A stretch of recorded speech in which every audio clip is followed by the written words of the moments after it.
S. Keith Hall. The tale of a deposed tyrannical emperor who embarks on a journey towards redemption. The 82-year-old Dalen, once known as Dalus the Conqueror, is cursed, becoming a youth, and obtains the mythical powers of the legendary Arch-Knights. Battling inner demons, his violent and cruel inclinations, and enemies both old and new, he ventures onward trying to fight back the growing darkness threatening the world. After all, who better to hunt monsters than the greatest monster the world has ever known?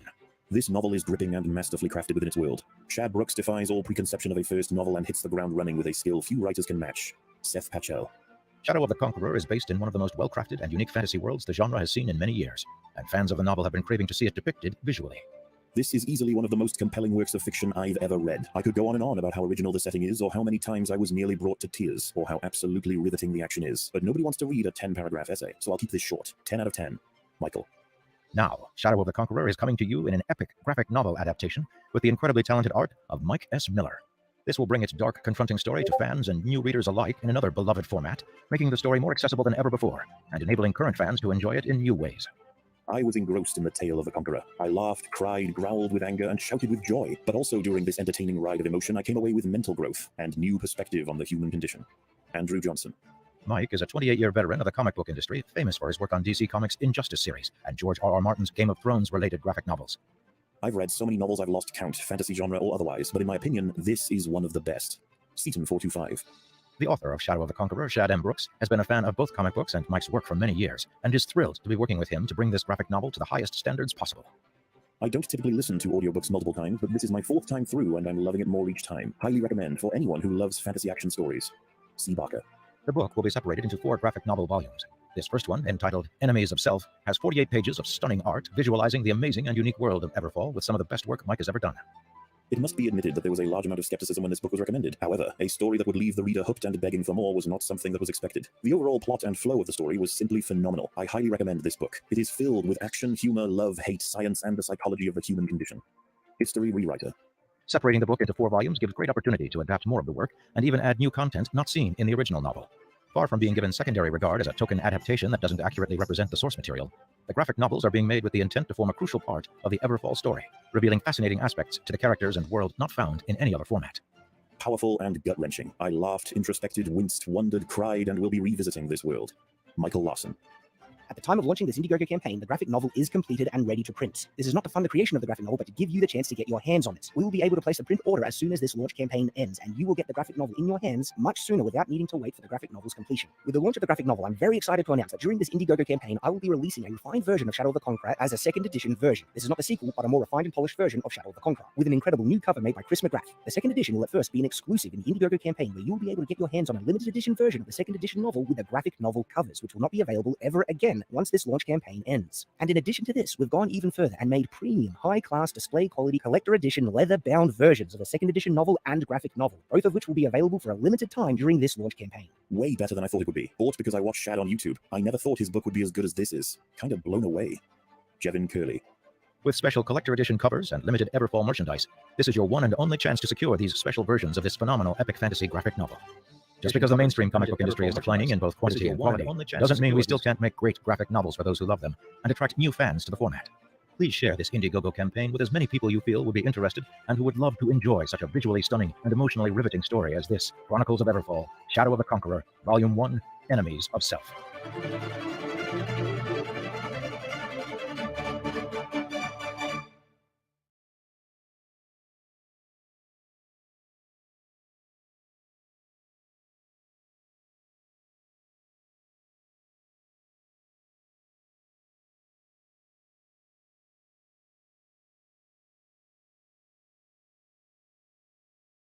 Yeah. Maybe you needed that. I don't know. Can't hear you, Mike. Why do I do this? Why do I always do this? I've only been doing YouTube for 4 years now, and I can't remember to unmute myself. Anyways, hi everyone. Welcome to Blacklist Universe. Greetings, and Matt Cosson, thank you for being here. We do have some other people who are supposed to be here, but this is why I stopped doing Drawn and Quartered. I don't have time to wrangle cats, and so even on a easy stream like a Wednesday night where everybody knows they have the open invitation to be here, I don't have time to go hunt people down. I did try to call Elliot, but He forgets every Wednesday. He forgets. But anyways, 300,000. We're not there yet. No, we're not there yet. Hold on. Let me grab the. Here we are. Let me refresh it real quick and see if we've actually moved. 294, 582. Whew, that is very close. We are within striking distance of the 300,000. Gosh, I have so many bloody windows open. What is wrong with me? Oh, you know what? I was doing taxes today. Freaking taxes on top of everything else that I've got to deal with. And there it is. Yeah, we are up at 20. What does that say? 2790. It's funny because here it says 2792 backers, but in the back room it says 2786 placed and 2848 contributions. I don't even understand this. So we've got multiple numbers on the backer and don't quite know what that means. What else is going on? How about I show you? I finally get to show the Squid Grow NFTs that I have been working on with Shibtoshi. Oh shoot, I'm not even showing it. There we go. So obviously this is a GIF of them cycling through, but so yeah, Squid Grow NFTs. I'm working with Shibtoshi, he's the legendary investor that turned $8,000 of Shiba Inu into $5.7 billion. And yeah, he's doing his own token. Actually, it's not just a token, it's the Squid Grow token. It's an exchange, it's an NFT platform. It's talking to some people about some other very high-end applications. And so he's going to build out this entire infrastructure for his token. And he told me he did it because he was just sick to death of his friends and family getting rug pulled on projects and just investing in stuff that went nowhere. So he's putting his billions, well, not all billion, but he's putting all his money, not all his money. He's putting his own money. That's what I'm saying, into building out this entire infrastructure for this new token called Squid Grow.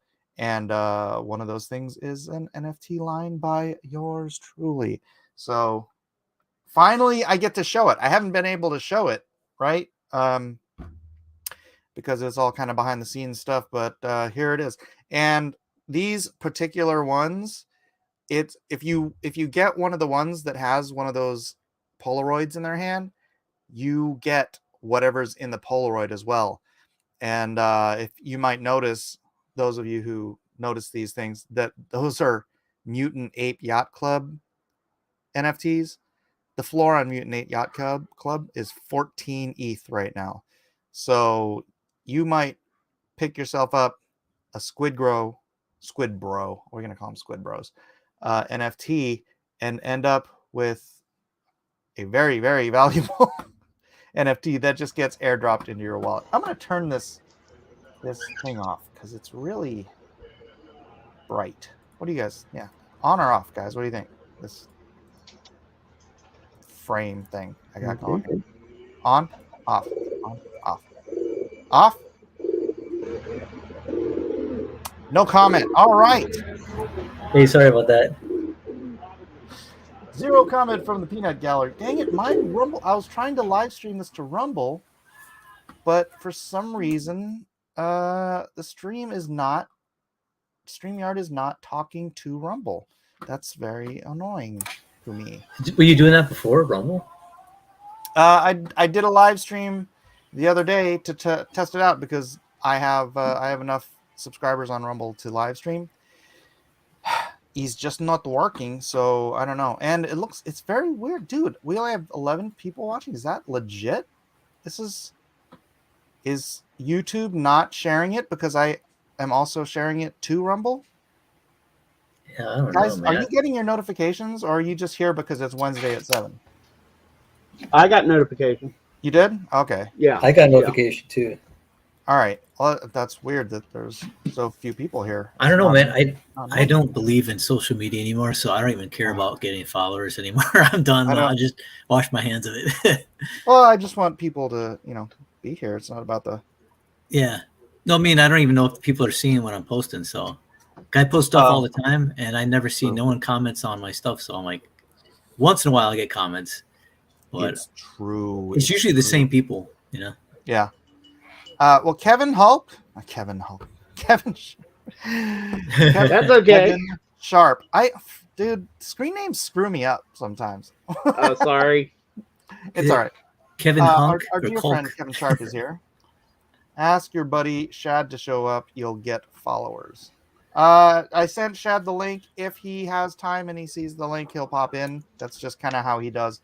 He's unless he's got stuff. I mean, the dude spends an inordinate amount of time making those videos, which that's his job. So those videos make a lot of money. That's his income, right? And so I can't be like, hey, stop making your latest Mace video that will actually pay your mortgage and come hang out with me on a live stream. But if he's not busy and he sees the link, he will jump in. That's just kind of how he does it. Last time it was so funny. Remember, he was on the other week. I had literally thrown him the link and I went to go get like tea or something like that. I came back and he was already sitting in the in the thing. He's like, yeah, it just worked out. I had the time. I was there. Here we go. So he may show up. We do not know. Who else may show up? It doesn't matter who may show up. It only matters who did show up, and that's Matt and Kevin. Hello, how are you doing? How's your week going? Good. How you doing, Kevin?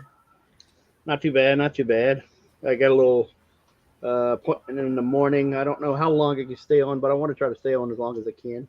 I appreciate that, Kevin. What are you working on? You've got a blank sheet of paper in front of you. I don't know. I've been kind of preparing just in case, because you said a couple of times that possibly, I'm not holding you to it, but a D&Q. Shadow of the Conqueror, D&Q. Shadow of the Conqueror. Yeah. So I was just like, just be prepared, just in case. Well, someday, maybe, if I can have the time to. Dude, I literally had no time. I got up. What did I had to deal with taxes, and then I had to go to an acupuncture appointment, and then I had to deal with my mom's insurance company, and then I was exhausted. I took a nap. I got up, took a shower. Oh no, got up, made the thumbnail for this, took a shower, and my hair is literally still wet. So my day has been full of stuff, doing stuff I don't want to do. Which is funny. It's a funny point. So where was it? I'm gonna read this. It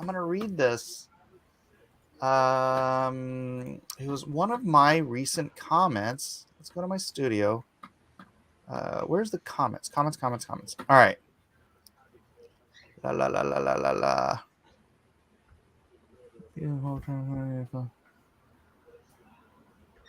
Wait, what is he talking about? Where is it? Do I have to go to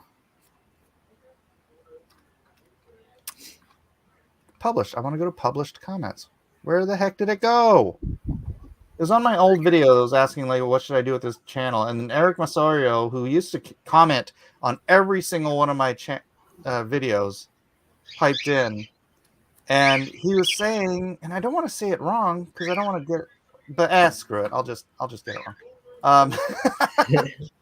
He was saying that oh boy, it's like, why are you you clearly don't want to be doing all this other stuff. You just want to draw. Maybe you should just get a job with somebody else drawing, and then you sit here and complain about doing all this other stuff. And it's like, I'm like, yeah.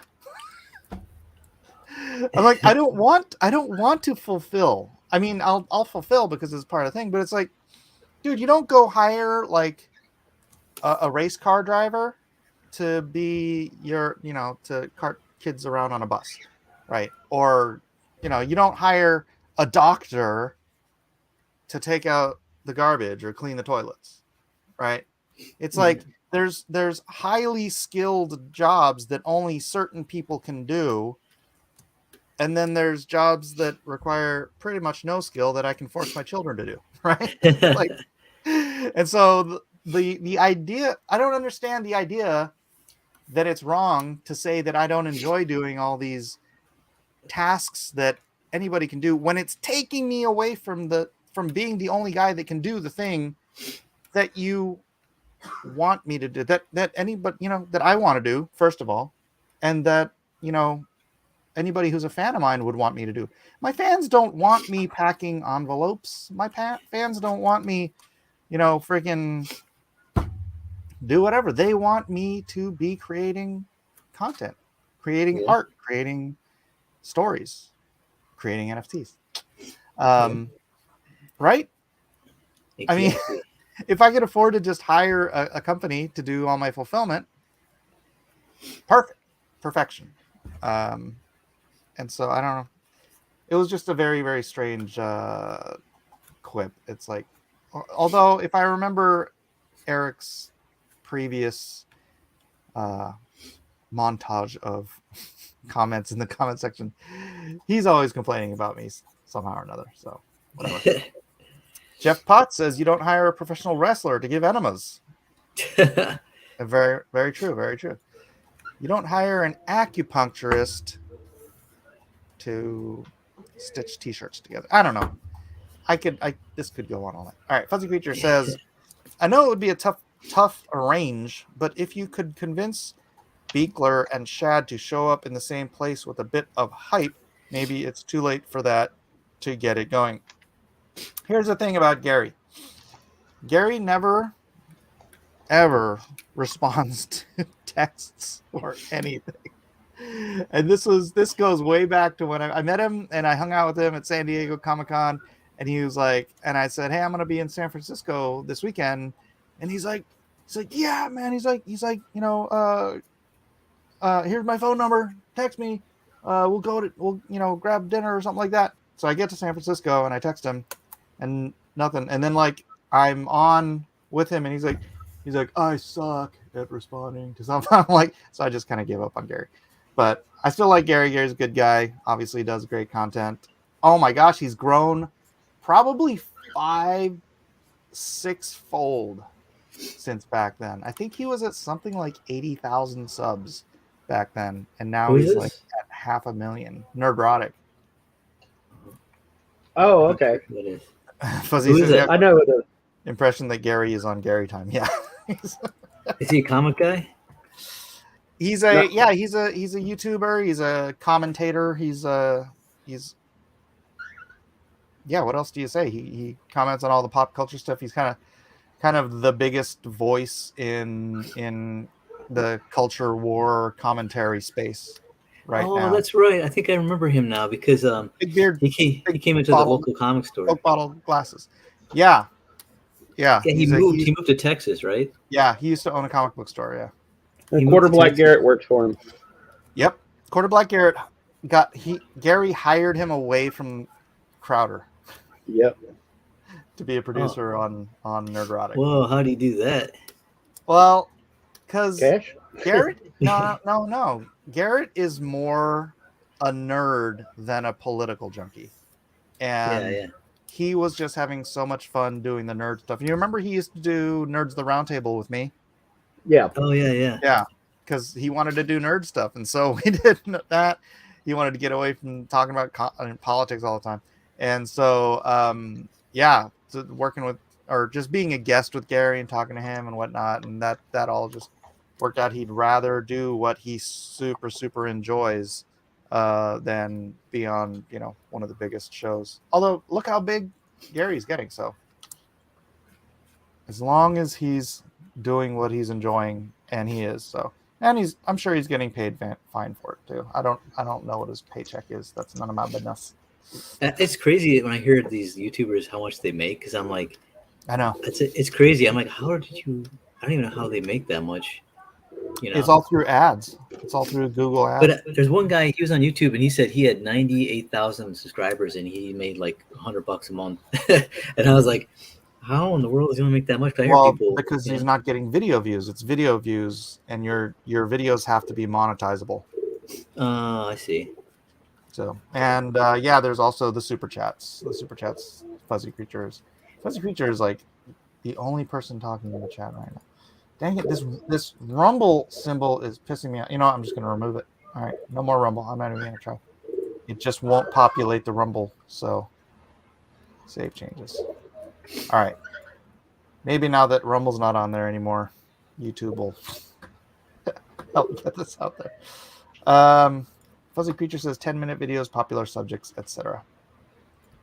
There is a method to it, although the crazy thing about watching Gary and Gary's growth is that he hasn't been doing the method, right? He hasn't been really playing the algorithm. His main shows have been live streams, and really? he has built a live stream centric channel. He does do videos as well, but it's funny because usually you're either doing one or the other, and one will sort of hobble the other. Like if you're a live stream channel, you won't get a lot of views on your uploaded videos, and if you're doing upload videos, you won't get a lot of views on your live streams. Like last night, Shad and I were supposed to be streaming on his on Shadiversity. He's got 1.4 something million subscribers, but he peaked out at around 900 live viewers on the video, which, you know, to me that'd be fantastic. But to 1.4 million subscribers, it's lower end. But it's because that is not a live stream centric channel. His other channel, Night's Watch, which only has I don't even know how many it has. 100. I'm gonna look it up before I get it wrong.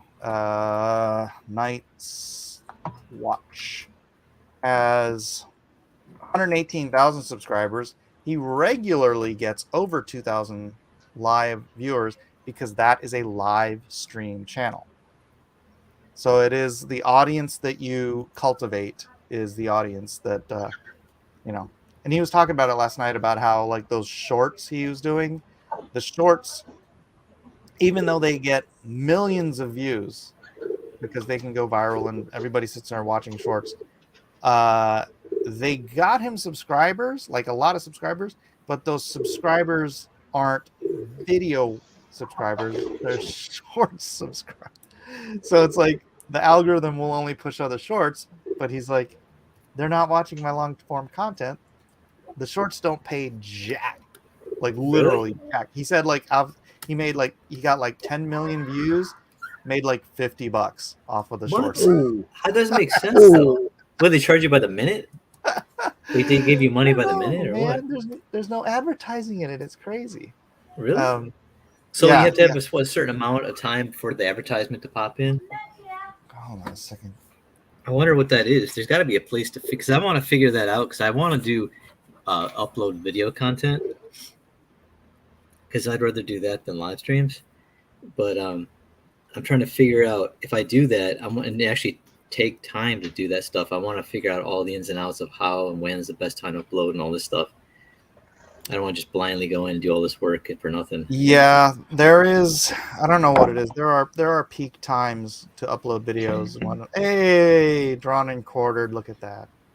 Yeah, I was just figured out something to finish up. You know, that's all. There you go. Nice. Oh yeah, I remember that one. Yeah, there's a method to it, and there's. Look, I don't have time to build a YouTube channel, but if that's something you want to do, you have to dedicate to it and just deal with the fact that you're not going to get a lot of views for a while unless you find something that catches an algorithm. And then like when you catch the algorithm, you got to write it whether you want to or not. It's like if it's the topic is, say you're doing something that's like, oh, I did a Deadpool video and the Deadpool video went viral, or Deadpool, you know, it got like thousands and thousands of views, then you got to follow that up with like 3 or 4 more Deadpool videos because you have to ride that wave of the algorithm. It's just like, I that's what I consider. It's like, you know, trying to catch waves when you're surfing. Well, not that I surf, but and then you have to hold on to it and then ride it until that wave dies, and then you go and you try to catch the next one. And then if you're doing multiple videos and multiple streams like that, you can catch multiple waves at the same time and just keep keep the building going. John De La Rosa is doing a fantastic job of building up, catching waves, and man, his channel, he's going to beat John Malin pretty soon. His channel sub count, except for his sub count is legitimately his sub count. He's built it from his own content. He's not riding anybody else's fan base, going on other people's streams and saying, hey, let's get my sub count up to 10,000 or whatever it was, right? It's like everyone that's subscribing to his channel is subscribing because they enjoy his content. And that's what you really want in an audience. You don't want an audience who's just there as a shallow, empty number, which is, remember when I got in so much trouble for saying that? If you're not subscribed to my channel because you're a fan of me, then unsubscribe. Remember I said that? And like all hell broke loose because it was just the worst, stupidest thing I could have possibly said. Who the hell? Empty subs don't do anything for you other than make your channel look bigger than it is. Mm-hmm. Does nothing for you. It's like, oh well. Yeah, I don't get like I never follow anybody or subscribe to anybody that I'm not wanting to watch. You know what I mean? Right. Like right. if I'm interested in stuff, I'll just subscribe. But otherwise, I'm like, I don't, because there's too many things out there. You know? Yeah.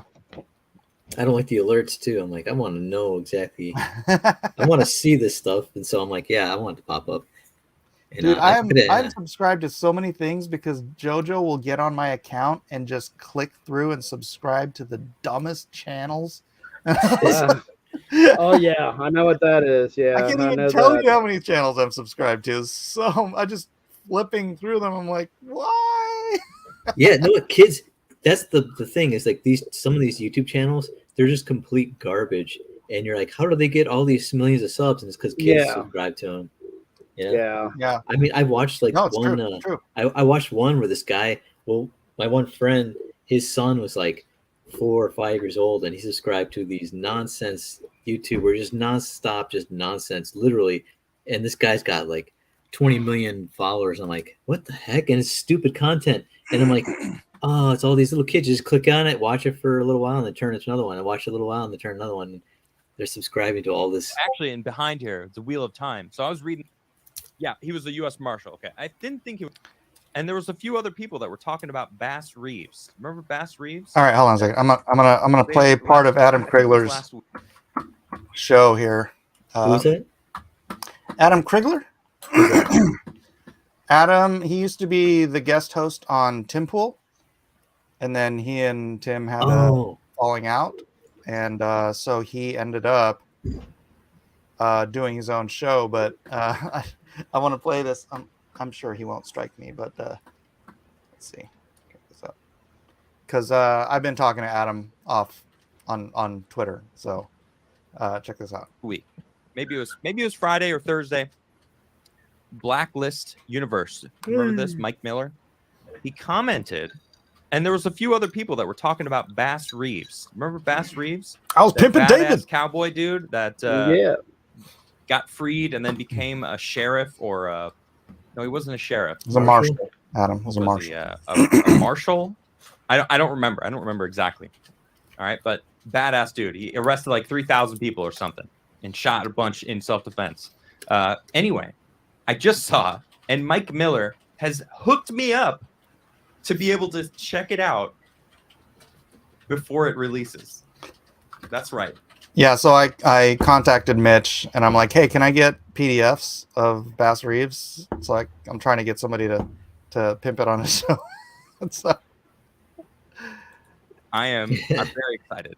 And not only that, I want to say thanks to Mike because he actually hooked me up with Shadowversity, Shadow of the Conqueror, the first Shadow of the Conqueror. Yeah, he was a U.S. Marshal. Okay, I didn't think he was a sheriff. I thought he was a marshal. Right. That sounds right. Yeah, and then Adam also came into the audience into the chat last night on the Shadowversity live stream. So that was cool. Oh, cool. Yeah, I was gonna try to get them both on tonight, but Adam has a show with Quarter Black Garrett tonight, and okay. I haven't heard back from Shad anyway. So anyway, I'm very excited. I get to actually I get to read it. I'm hyped. So Mike, I don't know if you're listening to me, but thank you very much. I'm very excited. And by the way, everyone, Shadow of the Conqueror, was awesome. It was seriously awesome. I Yeah. really enjoyed it. You heard him. Go get it, You know, everybody. Tweet things because when Links you in read a the good chat. book, it's happened to me often. I don't know if you see these books right here. So these books, well, actually, and behind here, the Wheel of Time. So I was reading the Wheel of Time. I was at like book 7, and Robert Jordan passed away. Now, book 8 and 9 and All right. Let's man. Let me. I'm gonna skip past this to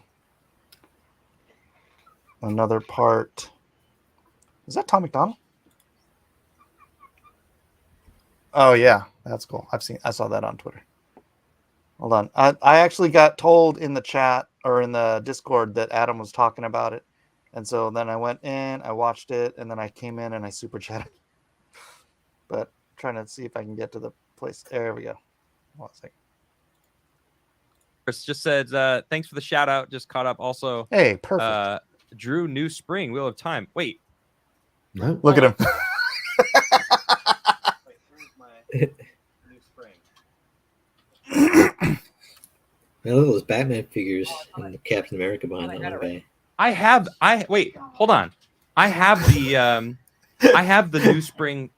It's not a comic. It's a. But I wonder if you actually did that. Oh shit! Here it is. What is he talking about? It is. I've got it. Mike Miller. There he is. Sweet. So, yeah, he did this one. It's fantastic. I've got this. Look at that. Hey, that's Look so how happy cool. he I is. didn't even realize. Oh, that's badass. Hell yeah, Mike Miller did this. Hey, like a little Very enthusiasm. cool, man. It's There pretty it cool. is. Yep. All right. That's beautiful. I love Wheel of Time, man. Wheel of Time was one of my I've never favorites. read it. I have to. Oh, read it. dude, it is so good. All right, well that's I don't need to show the whole thing. I thought it was funny though. It's like Shadiversity has my Hedge Knight on his bookshelf, and then Adam has my New Spring on his bookshelf. That is cool. When did you do that New Spring? Oh man, that was like 15 years ago, I think. Oh wow. Yeah. Back I met Robert Jordan. His real name's James Rigney. But I had dinner with him at Comic-Con, sat right across from him at a table with like me and the publisher and and his wife. And then later on, I got to go see him at a store signing here in San Diego. And I've told this story before. I just don't remember where. But I had all my pages with me, the New Spring pages that I'd done about 6 issues worth. And I brought them to the store signing, and I was like, hey, would it be cool if you signed these for me? He's like, yeah, totally. But and he gave me his address, and he's like, can you ship them to me? Because, after this, I have to go to dinner and then, blah, blah, blah. And he didn't want to do it, obviously, sitting there, because it's a stack of paper. But he was totally down with doing it. He gets home, and then I find out that, or not I find out, he actually posted that he had this rare blood disease and that he was going to die. And I'm like, no. So, no, I wouldn't send it to him. I just told this story recently. I remember that.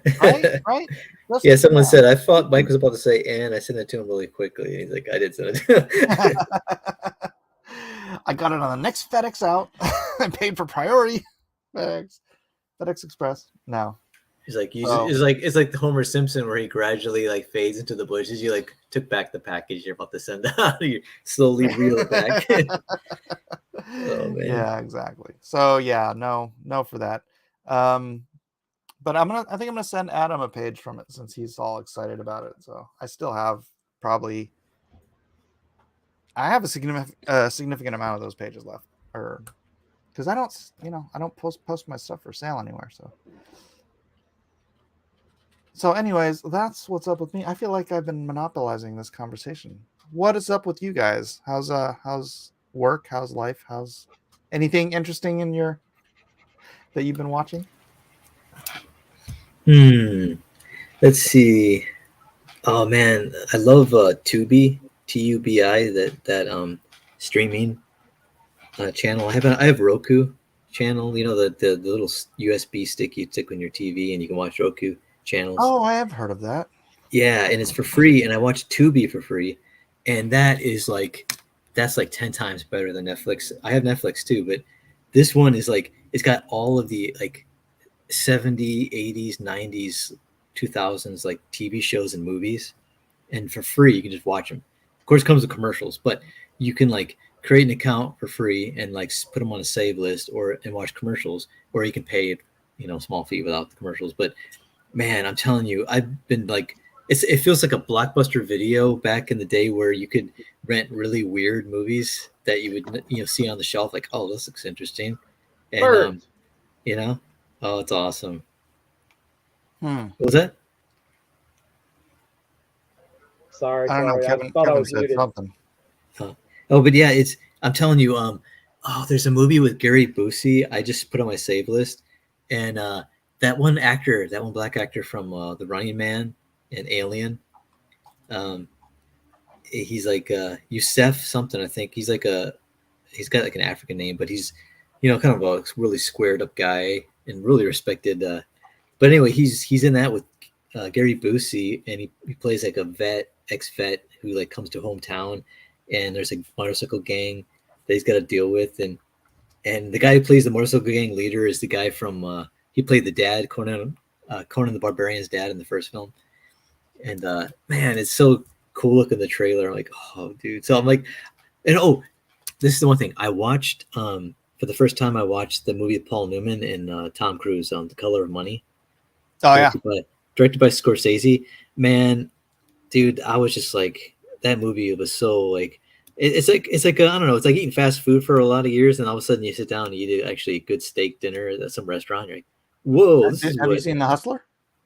Yeah, I seen that with Paul Newman. It was like basically a sequel to it, right? It's a sequel, yeah. Yeah, that's what was so crazy, because Right. I saw the original one with Jackie Gleason, and basically screws him over, right? And he gets I think does he get his hands broken or something, or he gets messed up, and it basically becomes like, yeah. So Gosh, it's like that kind of, oh my gosh, that just totally reminds me of that might have been the impetus for my character. I have a character called the Piano Man, and he's kind of my Joker, because stylistically, he's going to be wearing the nice suit and the hat, and he's got curly locks and whatnot. But he was a pianist, and he got into trouble with the mob, and so they busted his hands. And he became sort of a psychotic. He kind of lost his crap, and because that was his one passion, right? Became sort of something of a bad guy. Yeah, that would do it.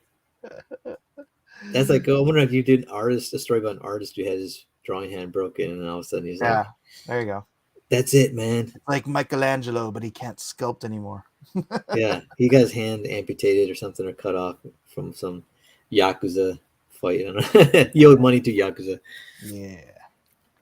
But yeah, man, I'm telling you, there's so many good movies on Tubi, and TV shows. Oh man, it just like you go down a rabbit hole, and there's like all these, because you can like see if you like a movie, you check it out. Underneath it, lists similar things that you might like, and then out of those you get similar things you might like. That's like social media TV. Yeah, it's like YouTube, right? Where you get little icons on the bottom. You're like, oh, look at this. Dude, it's so good. Though. You know what? We didn't say hi to the chat, and we might as well. That won't take too long. Panda Storm is in here. Hello, Panda Storm. John Delarose in here. Hello, John. Dumbest name? Busey. Yes, Gary Busey, I believe he's talking about. Yep. Hots says Gary's doing a final push for Titan. You should send him an invite link. Gary has the link. Vimri thought the same. I'm not sure what he's talking about. Oh, he's talking about Tim firing Adam. Yeah, whatever the situation is. Adam seems a little begrudged by it. I wouldn't bring it up in a conversation. Pablo Romero says, you become an algorithm junkie. This is going backwards into the conversation because I'm scrolling up. Oh, okay. The Comics Bear is here, and he says, indeed. The Comics Bear is right behind you, Fuzzy. Boo. All right. I think we did Potts already. Artist on the Road, how to do. Elrod, Doves Crying, the Lavender Mist, Kev has arrived. Wow, I am going back. Perry 343 got notified. Thank you, Perry, for being here. Anybody I missed here?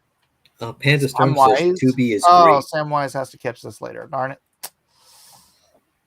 All right, and Missy, Melissa Lester's here. 300K. What's that Ooh. from? What? 300K what? What? You don't know what that's for? Oh, that's from your Shadow of the Conqueror. Wow. Yeah. 300K, dude. So who's the next on the target for Where is beating it? Why don't I? Oh, do I have to minimize this? Oh, okay. The next on the old target board. Hold on. I need to present the screen again. The next, actually, let's refresh it and see if we've moved at all. 49294. Yes, 617. 2,794, almost 2,800 backers. Not too shabby for, what are we on? 3 weeks? 3 weeks in a day? Is that right? Or is it more than that? I can't even remember at this point. I know we're past the middle. We're past the middle point. So, actually, let me check. Let me double check. When did this start? 17 days left. There were 45 days. So we're well past the middle.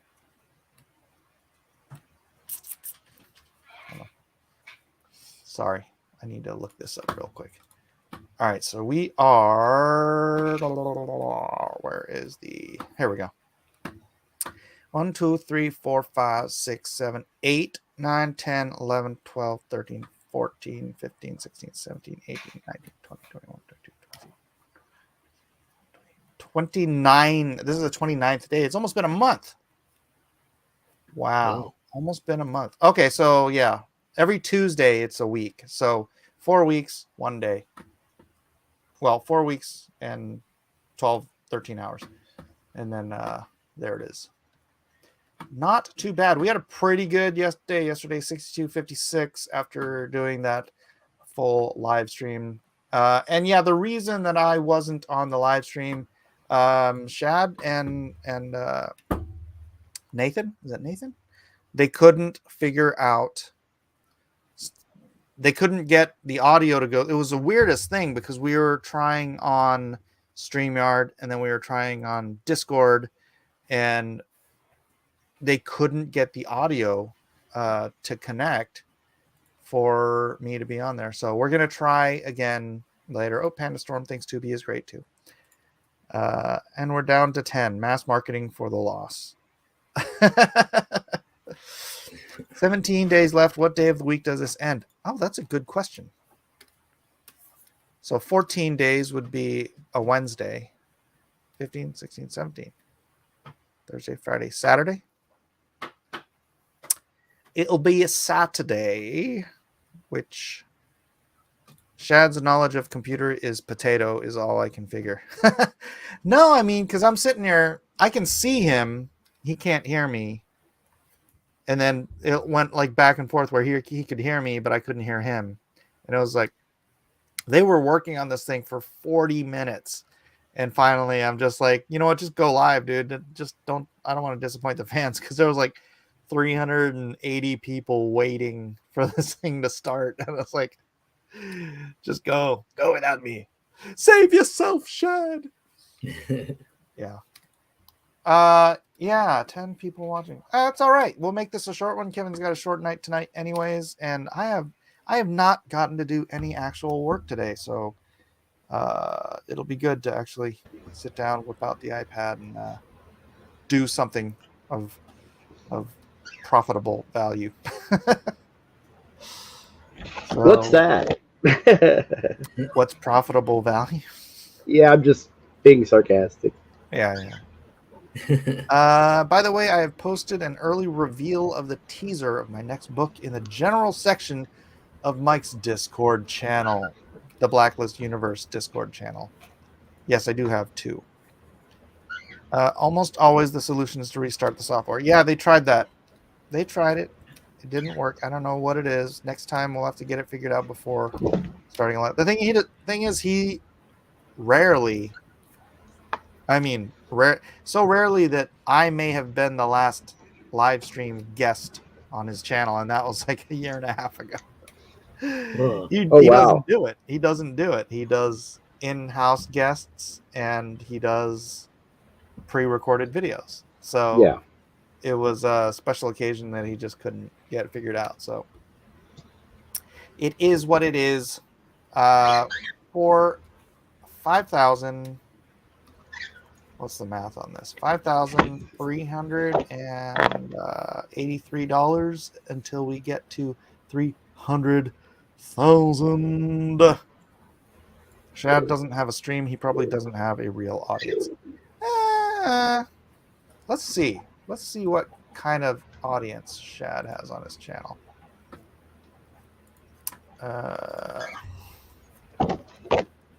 Shadiversity. Right, so this is the one. If you haven't seen it yet, 29,000 views so far. 3 hours, 33 minutes, 31 seconds. Man, 2 more seconds. That would have been perfect.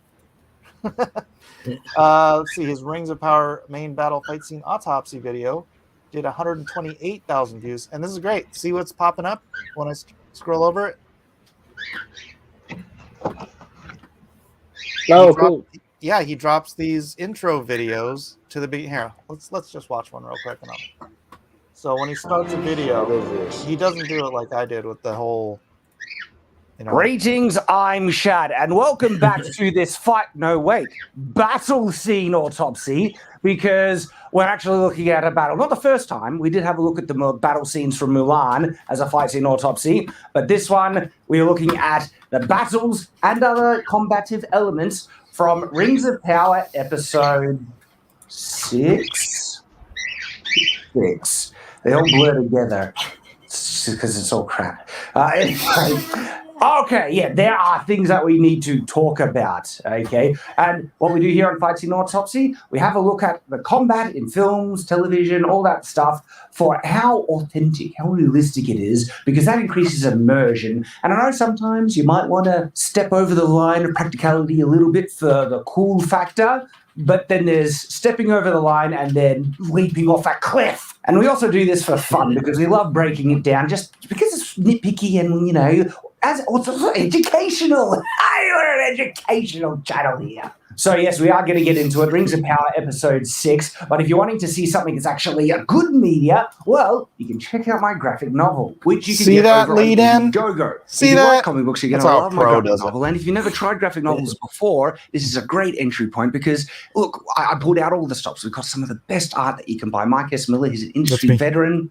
And I was reading the other day, and I know it's my own work, but I just got pulled in, and I found it so immersive. Graphic novels are brilliant because a picture really is worth 1,000 words. If you haven't tried one before, give my graphic novel a go. In fact, we're selling the hardcover at the cost of a softcover, so it's a brilliant deal, and I really feel you're going to love the story. What's the story? Well, Michael Kramer says it best. The tale of a deposed, tyrannical emperor.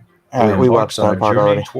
And if you really want something special, we're also doing leatherbound. Not only leatherbound for the graphic novel, but the novel that it's based on. So he does this great pitch at the beginning, and then sometimes also at the end of his videos. Really special. I love leatherbound It's like every time he drops a video, video, are available we for get a another short bump time. Make sure you get your copy. Because we can absolutely have great stories, awesome heroes again, even when there are such bad stories of media being made. Well, this is what I'm doing. I'm trying to give us some great stories once again, and if we can push this Indiegogo campaign as far as possible, I'm going to be reinvesting it to just make more. So do share it with your friends, support it if you can. Thank you to everyone who has, and I can't wait to get you your copy. Okay, Rings of Power. All right, so like I was saying, it's like in advertising. There's this rule in advertising that someone has to see a commercial 7 times to act on it, right?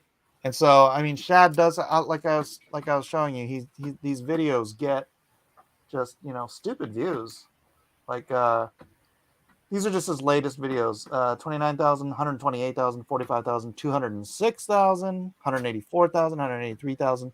So if it's not always the same, 150, 180,000 people coming back to watch it, but even if it is, they have to be sort of reminded 7 times to act on it. So it's like over the course of the whole time, every time he does one of these uploads, we get this bump because people are finally saying, you know what, I probably should. Just like I'm I'm on the verge of getting that knife sharpener that I have seen a bunch of times on Facebook. You know what I'm talking about? The one where it's like you have to hook up the clamps to your table, and then it's got like a thing and like different whetstones, and then you clamp the knife onto it, and then you grind the edge, and then you switch the whetstone. You guys That's don't know what I'm cool. talking about? No, I've yeah, seen it that's a cool. bunch of times, and I'm like, every time I'm like, I'm gonna get that. I'm gonna get that. Eventually, I'm gonna get that. But you know, that's the way it is with advertising. So I'm thinking and I'm hoping that if this continues at the pace it continues, it's trending right now. And I don't put a ton of stock into the trends from Backer Kit because they're not always reliable, but it's trending for 428,280, which would Man. be fantastic because that would put us above. Wait, how much? 428,280. That would put us above Brandon Sanderson's White Sand, and that would be an epic. Hold on, I can put it up here. All right, we're already. Wait a second. What are we? Top 10? 1, 2, 3, 4, 5, 6, 7, 8, 9, 10. No, we are top 11. We're number 11 on the all-time high list for Indiegogo graphic novels. Cool. Another. Actually, I haven't updated that yet. Let's refresh this, and then I can update that number. All right, just went up. So close. Lovely. So we are about $9,000 shy of taking out Shane Davis's Inglorious Rex, and when we take it out, it will be glorious. Boom. Yeah, that advertising, man, that's one thing I would have to hire somebody for marketing advertising because I have no clue on what works on people because advertising doesn't work on me. Like I'm not like everybody else, I guess, where I'll see an advertisement, I'm like, that was cool, and I have no clue what it was about, right? I'm like, I don't even know what they're selling, shoes or cars or what, because my mind just zones out. And then I'll see the commercial maybe like for the 12th time, and I go, and because I'm looking for something, I'm like, oh wait, that's about some software that I'm actually looking for, and I didn't even know it this whole time. It is like the commercial's been out for a while, and I'm like, I don't know, man. Those commercials, like, I don't know exactly how they work for people, like how to get them to go, wow, look at that, because for me, it does doesn't work on you, Matt. It doesn't work on me though. It does because it's the advertisement that eventually got you to get what you were looking for. And if you were looking for it and you didn't look at the specific one they were advertising to you, you might have bought it at somewhere else. Or you might have bought somebody else's thing. That's what advertising does. But like I said, it doesn't work though, because like 9 times out of 10, I won't even know. Like people remember that commercial with this guy? And that's legitimately, that is still advertising. If it's 1 time out of 10, that's a huge advertising rate. Usually it's like 1 out of 1,000 you get a sale. So if you're saying 9 times out of 10, you're giving advertising way more credit than it even deserves. You're just trying to be negative. I don't know. That's Vimray says, I'm sure they will say it's Shad's book, not mine. I don't know what you're talking about, Vimray. Wink, wink, nudge, nudge. Say no more. But yeah, no, Shad made it super clear on his live stream last night that if it wasn't for me, this book just simply wouldn't exist. So yeah, he talked about how, I'm the one that planted the seeds. I'm the one that freaking put it together. I'm the one that wrote the bloody thing, drew the bloody thing, put the campaign together, the team together. I did everything other than write the novel, pretty much. I got the printer. I got, because of the printer, we got the fulfillment service. It's not my book in the sense that I'm not the name on the campaign, and besides the fact that Shad is marketing it to his audience, I've done pretty much everything else. His wife Mary has also helped with getting this back on the road again after some bumps and whatnot. So Mary deserves some credit, obviously, and obviously the credit for the marketing and for the creation of the actual intellectual property in the novel all goes to Shad. But he's a full-time YouTuber. Like I said, it takes so much time to do all this other stuff, and he's writing his other novels and whatnot. And so, yeah, it was actually my plan. The plan was to associate with big YouTubers, because the marketing is there. If you find, I mean, Shad is perfect because it's more of a nerd audience that you want to reach, right? A nerd audience. I mean, we're all nerds, and who are the people who like totally geek out over swords and maces and castles and fantasy and stuff? Like, it's nerds. And that's so you get a good Venn diagram crossover of people who might be interested in comics and people who are interested in his content. And so there it is. You get that Venn diagram, you sell to that crossover, and you get a successful book to the tune so far of very nearly $300,000, and we got more than 3 weeks left to go. So Panda says Mike is the genius behind getting the work done. Well, I mean, I didn't write the book, but as far as the comic book is concerned, yeah, I did the heavy lifting on that. And it's funny because remember how poorly the Dame Drops project went?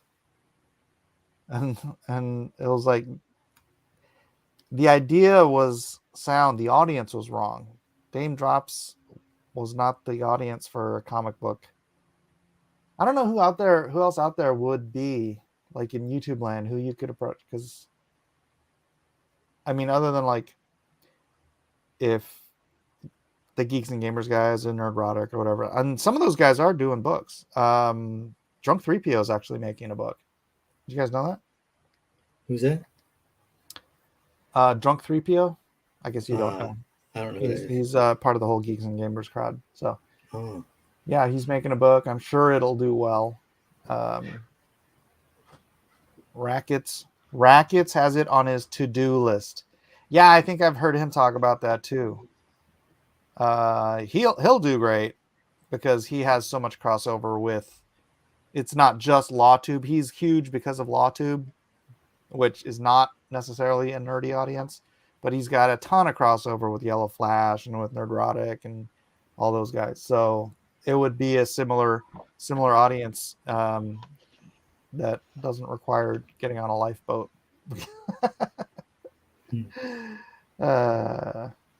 Anyways.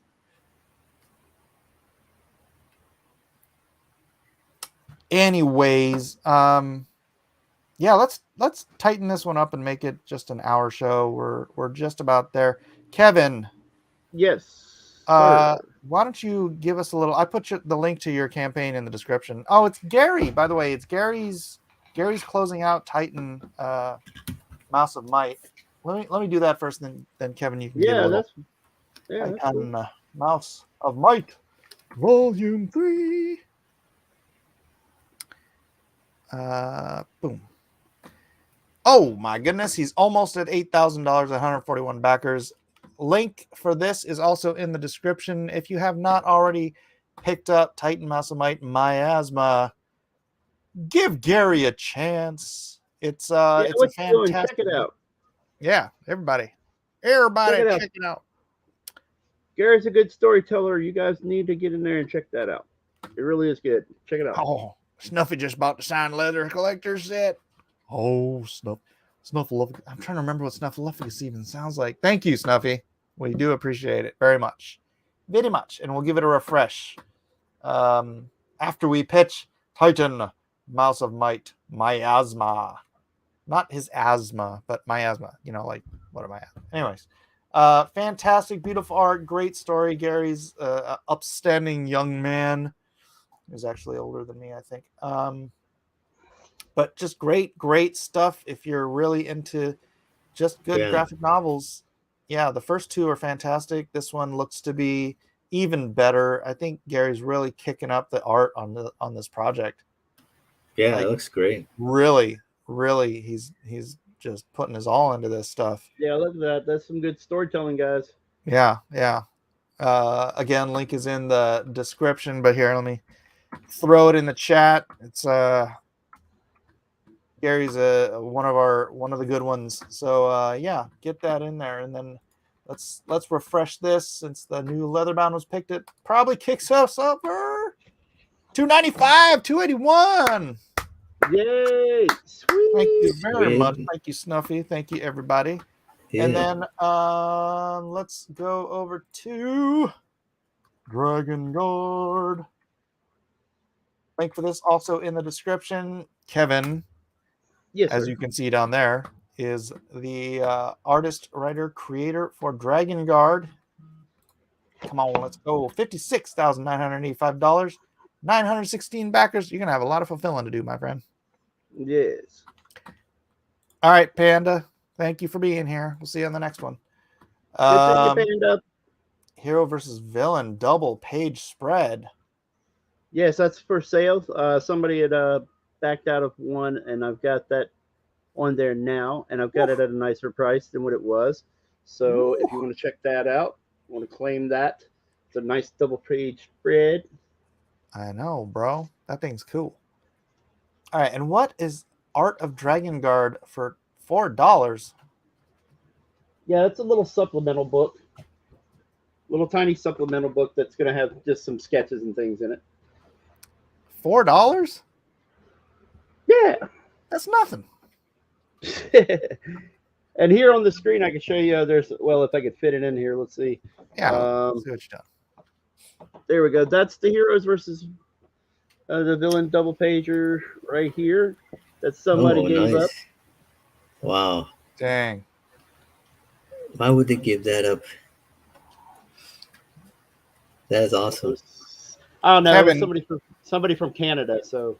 Oh, how long did you have that sold before he gave it up? About. Oh God. If I remember correctly, it was either 3 or 4 months, something like that. Kevin, you're gonna hate to hear this, but you know that you can fulfill items at any time. Oh yeah. No, I have. Yeah. So you just sat on this for 4 months and you didn't send it to him? No. It wasn't like that. What happened? I'm trying to remember the particulars of it. But no, I've sent other people that bought artwork and stuff. I've already sent their stuff out. I've sent stickers and artwork and all kinds of good stuff. But not this. I can't remember.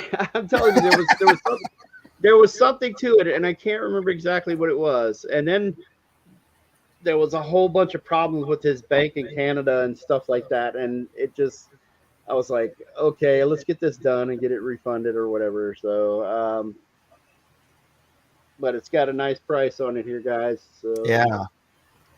So does Indiegogo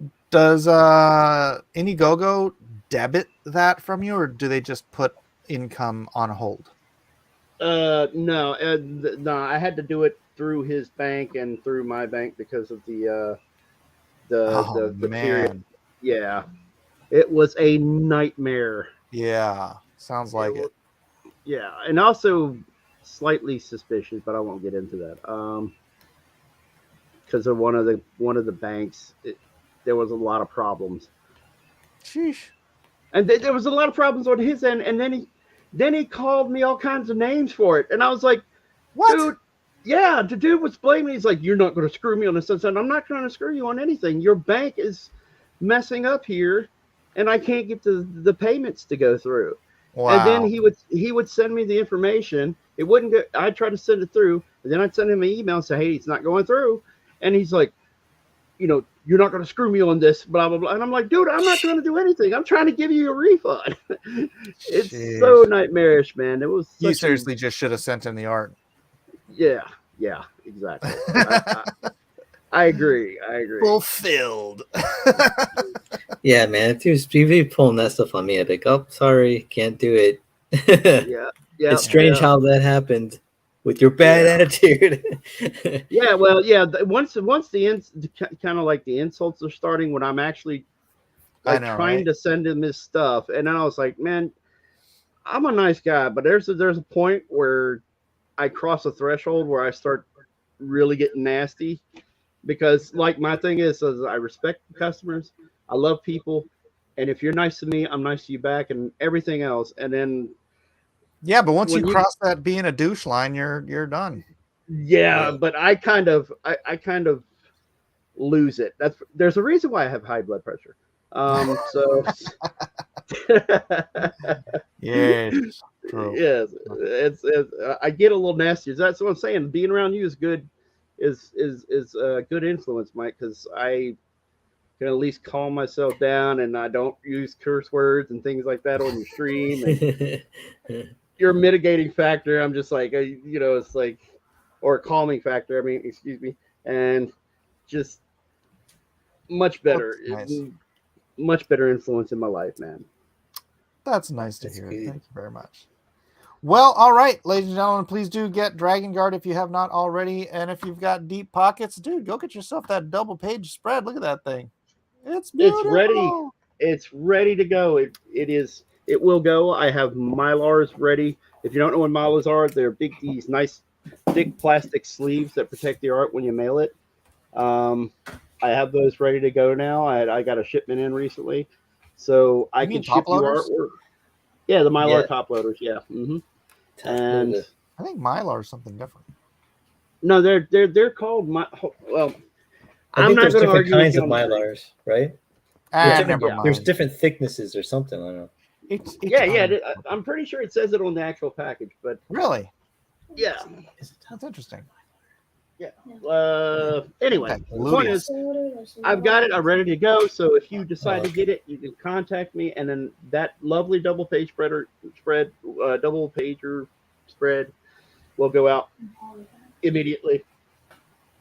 All right, Matt Costin, you got anything to? Yeah, you can check out my Dragon Guild NFT collection at Dragon Guild. They're on Twitter and Discord, and they're already minted. So they have a bunch that are ready to go, and they have some really good utility. I mean, really good. So I've got a bunch of them myself, and they just released them, and people are posting up their NFTs that they got. It's kind of cool to see the randomized, like attributes. It's like crazy because it's like your art, but you didn't put those things together. Like when I drew them, I would draw certain ones together. So it's weird seeing them all mixed together. It's just like, whoa, surreal. Oh, that was the frat party. So yeah, Dragon Guild, check it out. They got the Discord and the OpenSea. Yeah, and you can buy those. I'm not sure how much they are now. After the floor price is 0.138 ETH. Okay. Wow, look at Matthew. These are nice. Getting all. That's weird. See, that's weird. Is like actually my brother designed that top, but it's funny. The only reason we have that top like that is because we had to combine it with the armor because how there's different things that would run into problems. We're like, oh man, I don't know how to. It's because we had undergarments for everything, but it didn't work. Like a bodysuit for everything. Right. But for some reason, I can't remember why. It just wouldn't work. So I had to do some adjustments and stuff while they were doing them. This one here is begging for a nip slip, buddy. Yeah. My brother again. There's Nolan Lee in the chat. Why does he always come on at the last minute? You notice? He probably thought we'd be going for a couple hours. He's a night owl. Yeah. But let's pop out and do. I'll leave the open. Never mind. I'll talk to you guys about it later. Okay. I didn't know they had tails. Yeah, we got I think 6 or 7 different tails colors. Really? Yeah. Well, it's funny. They're dragon riders, not dragon. Well, there's some mix. I guess there's one guy. His daughter requested a tail, So we did it in a live stream, and then we just liked it, so we ended up keeping it. Cool, And we I like named the it after wings. his Look at those daughter. wings. Oh yeah, get different type of wings. Tails are degeneracy. Yeah, those wings are great. Thanks. Yeah, he's got dragon wings and those angelic type wings. They got some of their nuclear wings, so they're kind of glowing. Nuclear. Nuclear. Nuclear. Nuclear. Not nuclear. Not George Bush. Nuclear.